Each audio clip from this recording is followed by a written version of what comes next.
All right, welcome everybody to Queer and Unbroken Figments. My name is Jamie Collier. I'm your host today, and we are joined by the incredible Mark Ghost Stevens. Say hello, Mark. Hey, everybody. Good to see you.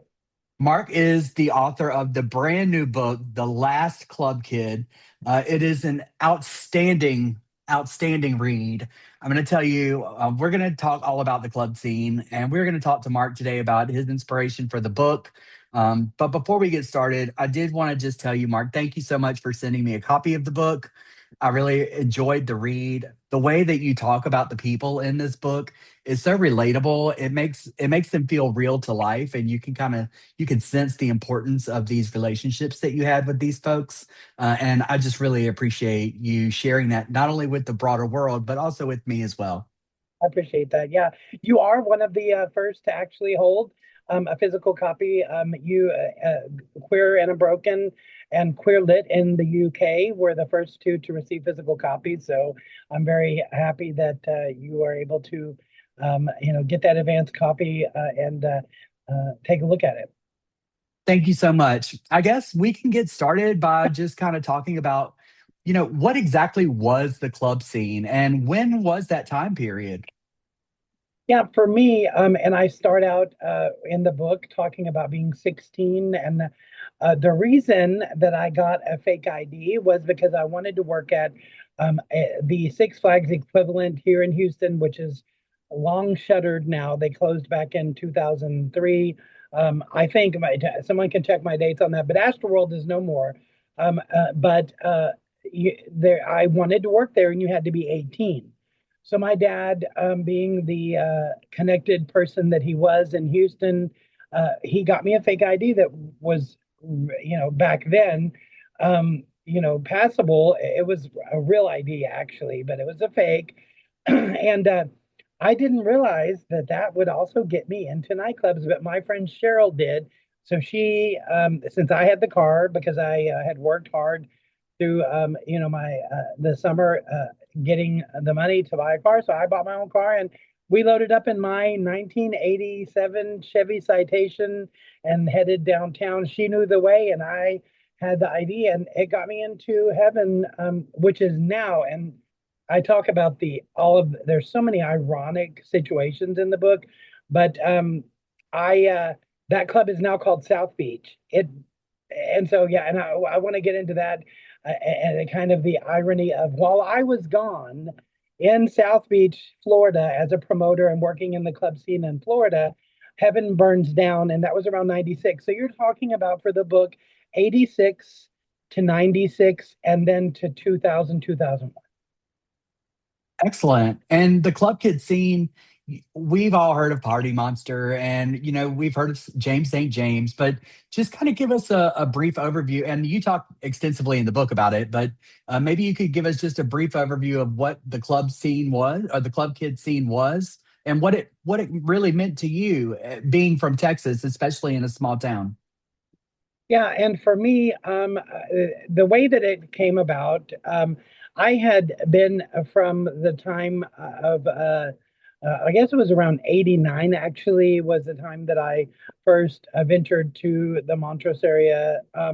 And from that time I had been out to clubs and met the club kids. When I went to heaven the very first time, the person who was working the door, his name was TJ, and TJ was dressed in 6-inch platform shoes, very some fluffer pants, a backpack, a t-shirt, with some type of either Care Bear or I think it was, something that was very nostalgic for that time, popular culture. And then he had a beanie on and a white face painted, big, clown lips and just all types of glitter on his face. And that was my first exposure to a club kid. He was working the door at Heaven. From there, over the years, I would see them here and there. But what really, and I talk about in the book, what really just out of the blue drew me to it was in 1996. I was going to a lot of different clubs here and there, and I had moved back from Dallas. And whenever I did, I had met club kids in Dallas, and I had dabbled a little in party favors. I had done ecstasy for the first time when it was still legal back then. But I watched a Jenny Jones episode late at night one night, and I saw the Club Kids, and I said, you know what? I want to do that. And so I began my journey to putting together my first outfit. I went down to the Montrose area, which is where Heaven is, which is the Houston gay area. And I went to and bought a pair of platform shoes that were older 70s disco with the heel. I glittered those up. I wore one of my grandpa's golf jumpsuits that had buttons. It was a very classic cardigan style jumpsuit. And I took bungee cords and I wrapped the gray material that you put around your pipes and I bungeed that with bungee cords around my legs and around my torso. And then I had been a clown, and I talk about this in the book. So I was a professional clown in my teens. So I knew how to do the makeup and I already had it. So I did the white face with my spiral on one and a lightning bolt. And I wore a metal tin. I had like a beanie on with a metal tin with letters that said ghost across the front. And I just, went to the club dressed as that to Riches, which is very well known in San Diego um, and Houston. And I went to Riches for a Friday night party called Freak Fest. And from there, the response was just, I mean, the attention, and the response was thrilling. And I just kind of, from that launch, followed the journey wherever it took me. I imagine that that had to mean everything to you to be able to step into that new persona and feel freedom, maybe that you haven't felt before. Can you talk a little bit about what it is to put on and I don't want to call it drag, but it kind of is drag, in a way. RuPaul says we're all born naked and the rest is drag. Yeah, I think for me and a lot of my inspiration. Now I want to talk a little bit about the producers at World of Wonder, Randy Fenton. Okay, I'm going to get their names wrong, but I'm just going to call them their club kids' names, the Pop Tarts. There we go. The tagline and what's on the back of my shirt is money, success, fame, glamour. So the tagline for my book is the theme of the club kids. So drag was always integrated there in the club kid. I think that I just went by what I saw, and Kiyoki, who wrote the forward to the book, who is an OG club kid and the OG club kid superstar DJ, a good someone who I consider an inspiration and a friend to this day. He's coming to Houston this summer. I'm looking forward to hanging with him. But he always described to me, and I didn't meet him back then. I met him years later. Well, I met him around that time, but I didn't get to know him well until almost a decade later. But a decade later, when we were talking about or reminiscing on, the bygones and the days of the club kids, the thing is that he described to me the post Studio 54 dance floor where you have the CEO next to the prostitute, next to the model, next to the drug dealer, next to the bartender. You have a mix of people on the dance floor, but nobody, they're just dancing. You're dancing and you're expressing yourself. So for me, it was always about expression. I'm a very creative person. And part of the reason I wanted to write all of my stories down is because I just felt over the past 10 years from my mid 40s to my 50s, I just felt like that the style of club kid had died after first after Angel, and God rest his soul, and everything that happened. There was such a shadow of negativity on the club kid movement from that, and it really, as we talk about, separated into drag, and drag is so underappreciated as an art form in and of itself. Let me say that I'm a huge fan. I talk a lot about Kitty Meow. Kitty Meow is an OG club kid. I'm sorry, an OG drag queen, and you know, so I have had those drag influences in Miami and Paloma Picasso. The book is dedicated to Paloma. Paloma was one of the first to, even before they were talking about men having breast implants or transitioning. Paloma was the one of the very first to actually do that, and we would walk down Ocean Drive. I would walk down with Kitty and Paloma.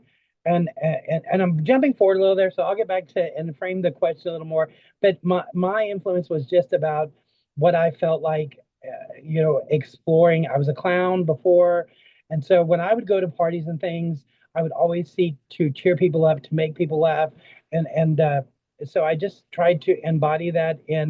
It started in the rave culture, then transitioned into the club culture, and then in South Beach, the circuit. A lot of people don't are not a lot of the current generation is not aware that those were very separate back in the day. They've kind of melded and merged over the years. There's still we have in Houston here Bunnies on the Bayou, which is an annual circuit party going on 46 or 47. I'm gonna mess the numbers up there, but I think for me it was just I wanted to when I went out, I after the point in time that I dressed as Ghost for the first time, I just felt like I wanted to express myself in a fun and unique way. And performance art in the club was something that I just went on that journey and tried to honor everyone who I learned from and add to my character from what I learned as I went. That's amazing. And you talk about some iconic people like Paloma. That's pretty iconic. Now you talk about a lot of your friends in this book. And I was saying earlier, I love how you describe these folks because when you do, it makes you feel relatable. It makes your relationship with them feel relatable. As someone who came up a little bit after the club scene, I came into the clubs around the time that it started becoming more of the rave scene. Uh, just after the club kid scene. But I know that for myself, I had a lot of influences that are still with me today. Are any of the people that you talk about in the book, or the icons like Paloma or Kitty Meow, are these people that are still connected with you in some meaningful way? And what does that mean to you today? Yeah, so when I started the journey, so it was really I had been impressed to write the book, and it was in my it was in my creative part of my brain. The book was always there, the stories were always there, of course, because I lived it. But bringing it to fruition happened because my prior employment, when they just all of a sudden there was a downturn after we had ramped up for several years. There was a downturn to the point to where I'm no longer working there. But during the downturn, I was sitting at my desk with nothing to do for like 2 months. And so during that time, I just started to pin it down. I found a program that really worked. I've got to give a shout out to Reedsy. The is a cloud-based platform that allowed me to put my thoughts into and build the chapters out, and to write. And it really helped me to get everything written out. Now, I will say this as I get to answer the question. The thing that a lot of people have to remember about this, I tried to write this the way I remembered it, and I was on a lot of chemicals during those years, off and on. I mean, I'm very open about it, and I'll talk about that, more down the road. But it's a kind of you know hazy, for lack of a better words, the memories. And so I tried to honor two things in the way that I wrote the book. The book is not written in a like a novel. It's written exactly the way I lived it. Some people will not get that. Some people will not appreciate that the characters are not all well fleshed out. But here's the thing, and I appreciate your feedback, because you get it. I wrote the book the way that I lived it. I was living fast. I was meeting people, and I mean, my entire time in Miami was in a 1 year period, but that 1 year felt like 20. And so to go back, with the advent of social media, now I did, in the second part of the book. The first part is my Miami time, and then there was the part where I got in trouble. Second part, I did get to see Kitty when she came to town for a circuit party, and then connected with there's a social media group called the Legends, or the honoring the queens that they started for Paloma when she passed. She's no longer with us. And so that group is there, and I'm able to connect there. And I've sent a copy of the book to all of the queens that win it. Leslie Quick, Connie Casserole, who goes by, I don't know if you want to say his name or not, but anyway, Connie Casserole. There, I made sure that anyone who is mentioned in the book during the time that I was in Miami and South Beach, New York, I've sent copies to Michael Musto of the Village Voice, who was the one who documented everything alongside of Jane St. James. But wouldn't say that I'm in constant contact. Keoki, of course, I'm in contact with because he was close with my sister as well, who we just lost her earlier this year. Oh, And Keoki was here, and my sister and I were able to go see him 2 years ago. He's coming back to Houston this summer, so I'm very much in contact with him. Now, the Houston side of things, this coming, not this Saturday, but next Saturday on April the 4th, I'm having the book launch party at Chris Allen's new venture. And Chris Allen is a local radio DJ and club owner.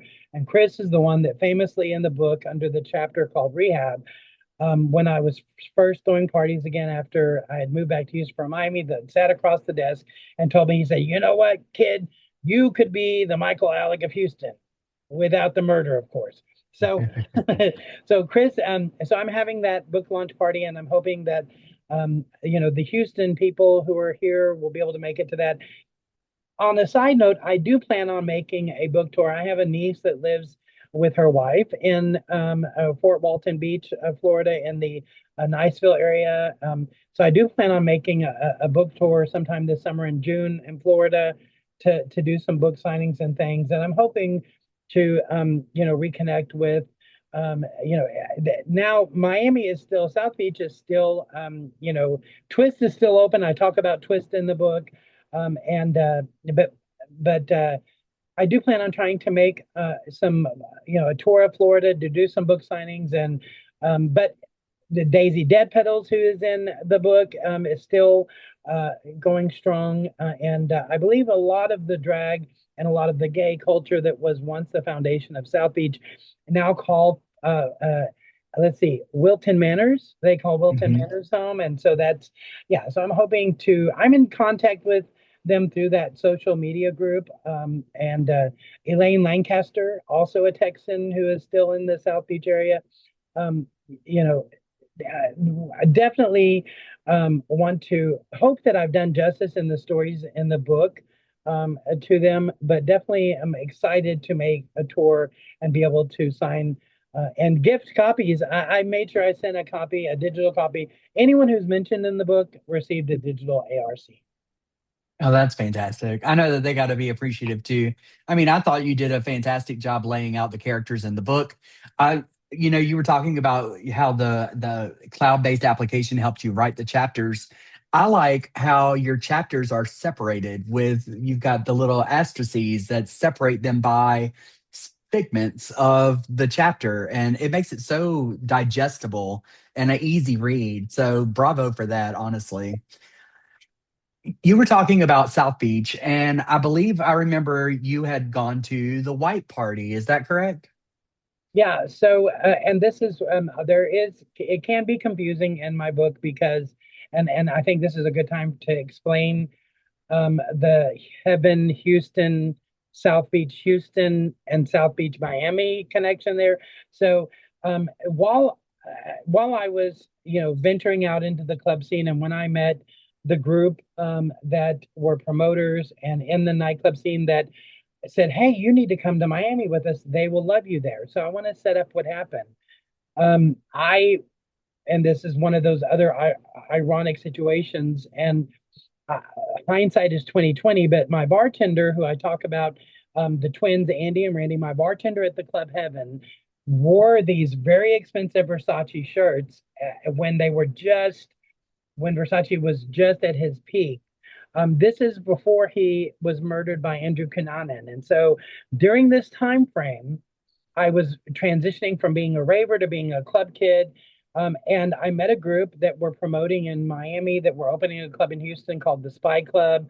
And they said, "You need to come to Miami. You'll really love it." Well, then the murder happened and Versace was killed. This group is, there's a lot of intricacies into what happened in South Beach, Florida after that happened. One of the key things being that the scene was really, I mean, these people, Versace was their king. He was beloved to them, and that's Paloma and Kitty and all of the other, South Beach queens. He was their king to the queens, and even featured, a someone who was transgendered at the time in one of his ad campaigns without anyone knowing it. And then it wasn't until 20 years later that people were, that it was revealed that this was, what had happened back then. But I say all that to say my clown nature, or me being a clown, and I talk about going into a high-rise apartment in the Galleria and meeting these promoters and playing with my toys. I had my Happy Meal lunch kit, and I would play with my toys on. I was just a clown. I was just a kid at heart. And for some reason, when I landed in South Beach, I landed about a month and a half after Versace had gotten murdered. So I landed there about 6 weeks after he had been murdered. Some reason, my personality and my clownness, I did not know who Versace was when I landed. I knew that my bartender had worn shirts, but I wasn't a big a fashion kid or anything like that. So I had no clue what had happened until I got there, and it was after the fact. But I just went there with my bright personality and my cheerfulness and my Sesame Street, clownness, and they ate it up, and it was just what they needed at the time. And I was all about trying to be happy and cheer and be a clown, and it really worked. And it was, that year that I was there, from the end of a season to the beginning and through a season. It's just like I said, it was like 20 years happened during that time frame. I know that the White Party raised a lot of money for HIV care, and that was a huge, for those who may not recall, you may be a little younger, we had a huge HIV crisis during the time of the Club Kid scene. I'm curious, Ghost, what was your take on the HIV crisis in the LGBTQ community, and how did that impact the Club Kid scene? Yeah. So, and I didn't really answer that prior question, but I'll go ahead and answer it now. Thank you for redirecting me there. So both Kitty Meow, Sean Palacios, and Paloma Picasso were honored by President Clinton during the year that I was there for the Human Rights Campaign for their work at the White Party. They were both hosts. There's pictures on the uh, Facebook page that's honoring Paloma, and now China, who was my neighbor upstairs, that has passed as well. Asia Aviance from House of Aviance. There's some funny stories about Kevin Aviance in there. But anyway, back to the White Party. So when I came out at 16, um, from the time I was 16 to 18, from around 86 to 89 to 90, the thing that I talk about in the book is what was most noticeable to me is in a period of 2 to 3 years, there was an entire generation. So you had people that were up to 20 or 21, and then 50 or 60, but everyone in between gone. Like it was so noticeable to me. I had a friend when I was in Dallas whose uncle had been out, and had a lover who had found out they were HIV positive, and that we were able to visit with, and so it was very real to me. I think that for me, came out right at the end of it, of the crisis part of it, where prevention was really starting, but he had uh, been affected really bad by Sarkozy. I never say it right, so I don't want to. But he had the skin affliction, and I'm sorry that I can't pronounce that correctly. But so I was around it there. But I think that the thing that you know I noticed the most during my time there, in Houston, was the big gap of people from an age group that were just wiped out.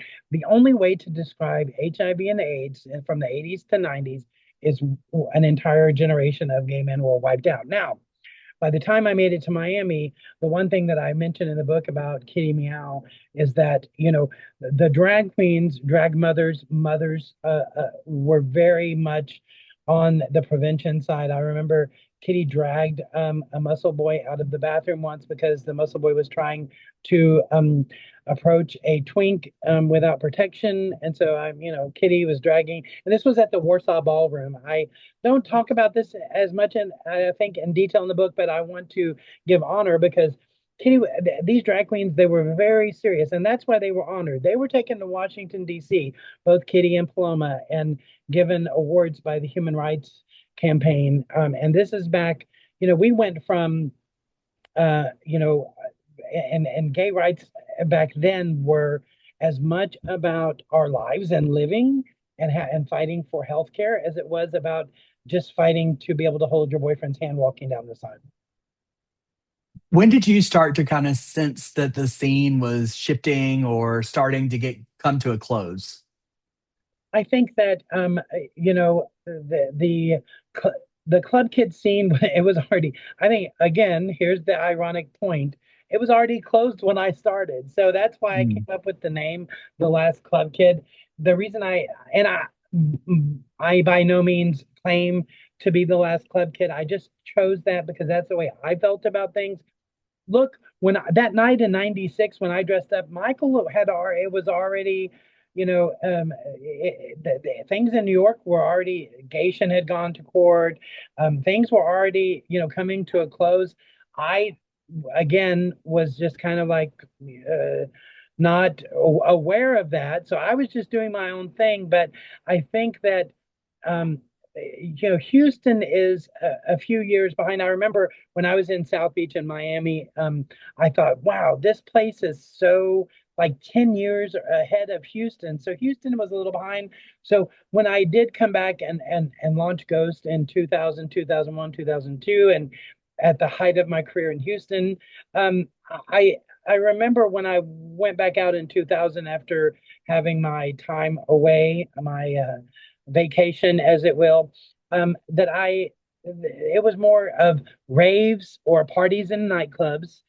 There weren't even really, there were still big warehouse raves or corporate raves then, but things had really turned into a nightclub. And then I would go to South Beach, and instead of it being a club kid at the door, it was a very well lit drag queen with in heels hosting the door. And please, by no means, some of my closest friends over the years are drag queens. I'm so proud of what RuPaul and them have done. But I think that things shifted because of what happened in New York with Michael and with Angel. And part of the reason I wrote the book and asked Kiyoki to write the forward was because I wanted people to know that all things aside, that I had a very positive experience exploring my inner club kid and putting myself out there in a creative avant-garde way. And those who influenced me to be that creative person and to be who I wanted to be. I mean, there's no manual that tells you what it takes to be a club kid. You can pretty much you can sum it up with platform shoes, colorful makeup and colorful clothing, backpack, lunch kit.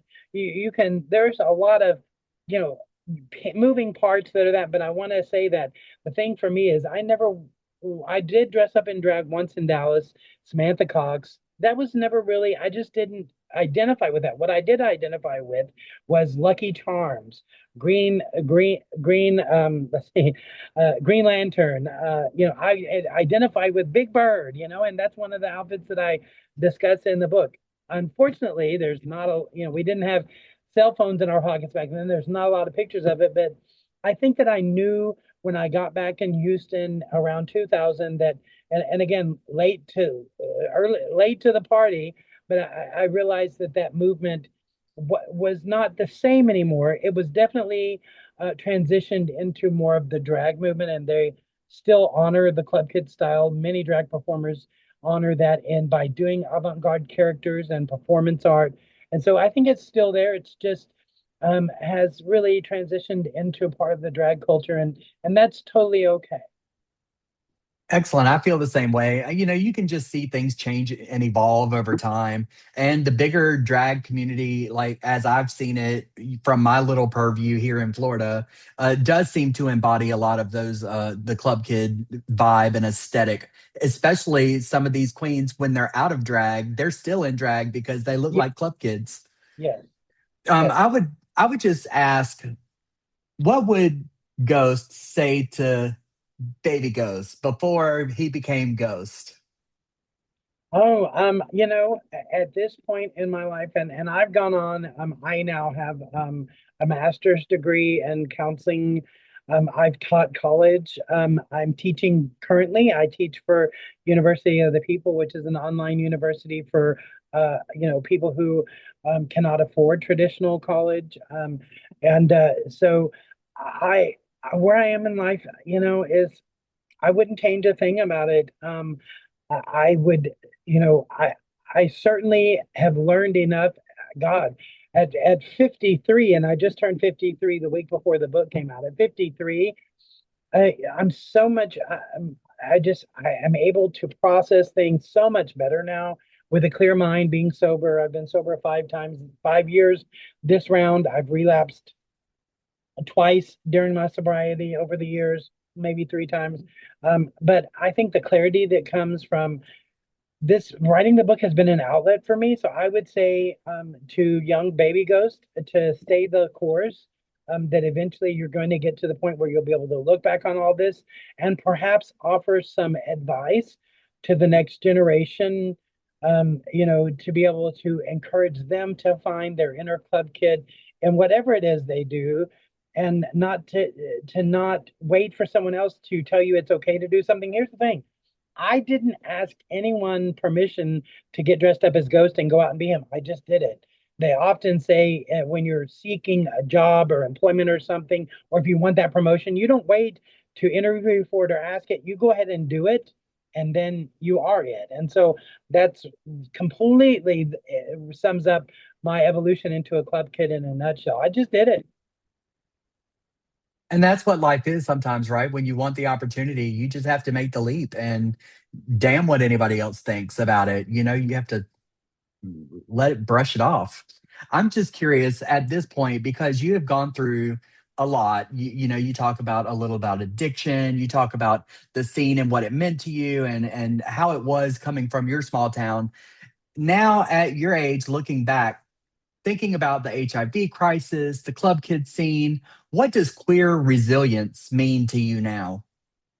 Well, now I think it means just okay. So I put myself on a filter now, or not a filter, but a timer. I have, I'm not going to give up social media completely. I can't. I'm promoting a book, but I put myself on a timer, and reduce my time on social media. I think that living in the moment, living in the day is important because there's so much. I mean, and you can relate to this. Growing up in similar, we're pretty close in the time frame we grew up. You have so much information coming at you, good and bad. The nieces that I mentioned that are just got married, and we were in Cabo, Allison and Mersada that are there in Florida. Mersada, I guess she said, "Don't no more doom scrolling, no doom scrolling." I think real resilience is being your best authentic self. You have to, and part of my master's degree in psychology, one of my favorite psychology subjects to teach is Maslow's hierarchy of needs. Maslow's hierarchy of needs says you have to start with the most basic, fundamental. You need food and water to live, and after that, you need shelter and security and safety. And then after that, you need I forget the third one. Anyway, I know that I can skip up to the top here. That finding your authentic self or self actualization will allow you to peak in life. A lot of people, spend their entire lives trying to do the opposite. In other words, they may truly be someone who has a queer identity, but they're so torn by shame and guilt and by what the rest of the world tells them that they should do or should be, that they go the opposite direction and they try and oppress those of us who are living our authentic life. I would say that you're going to have those people, and the best, antidote for that is love. Love yourself and love them. Of course, back to Grandma Maru. How can you love anybody else if you can't love yourself? There's going to be a lot of people out there that don't love themselves, that are not capable of being their identity, and their only outlet is hate, and that's going to be in the world no matter what. The best way and the best antidote that we have for that is to live joyful lives, and the antidote to anything negative is a positive. I love that. And I think that's a really great place to kind of cap it off here. But before we go, I would love for you to tell people where they can find you, where we can get your book. It's That's what we're here for, The Last Club Kid. It is available on sale now, and he's going to let us know where to get it. So I did want to show you. I did go ahead and I came up with some bookmarks. Reading is what fundamental. So and there we go with the money, success, fame, glamour. The Last Club Kid on all socials is the Last Club Kid. And that's everything. So if you do at the Last Club Kid on any social, you'll find it. My website, the Last Club Kid, has links to the book signing that I did at Brazos Books here in Houston, where I'm actually reading several of my favorite parts of the book. I will be making my way to Florida sometime this summer to. I've got all kinds of keychains and everything disco ball you can think of. So if you do see that I'm coming to your town, be sure and come out. I'm going to be doing lots of giveaways with the book. You can find the book on my website. There's a link to purchase through Amazon or through Ingram on my website, thelastclubkid.com.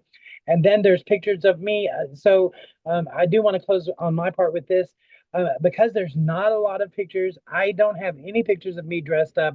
Someone in Miami does. James Cubby, you're listening. I know James Cubby from the Flamingo. You can find those pictures. I know. So James Cubby did mention me in his write-up in the Flamingo when I was in Miami.